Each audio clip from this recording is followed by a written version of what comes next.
আমরা এখন Niagara Falls ক্রুজের উপরে আছি, ছবি উঠেছি। আমরা এখন নায়াগ্রা ফলস ক্রুজের উপর আছি। এই যে আমার লাভলি ফ্যামিলি এখানে। মাঝে দেখো তো মা, একটা অন্যরকম অনুভূতি। আমি এর আগে আমেরিকান পাশটাতে গেছিলাম। আমেরিকান পাশে এই যে দেখতে পাচ্ছেন ব্লু কালারের ক্রুজটা, মেন অফ দ্য বিচ বলে ওরা ওটাকে। আমাদের এখানে সবাই পরে আছি আমরা পিঙ্ক কালারের কাপড়।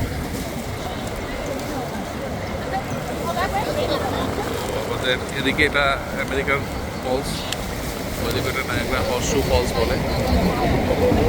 আমরা দুটো জায়গাতেই যাবো। এই যে বিউটিফুল জায়গাটা না বললে বোঝানো যাবে না। আর এই পাশটা যে দেখতে পাচ্ছেন এটা হচ্ছে আমেরিকান সাইড, এবং এই পাশটা কানাডিয়ান সাইড। আমরা এখন কানাডিয়ান সাইডের তাতেই আছি।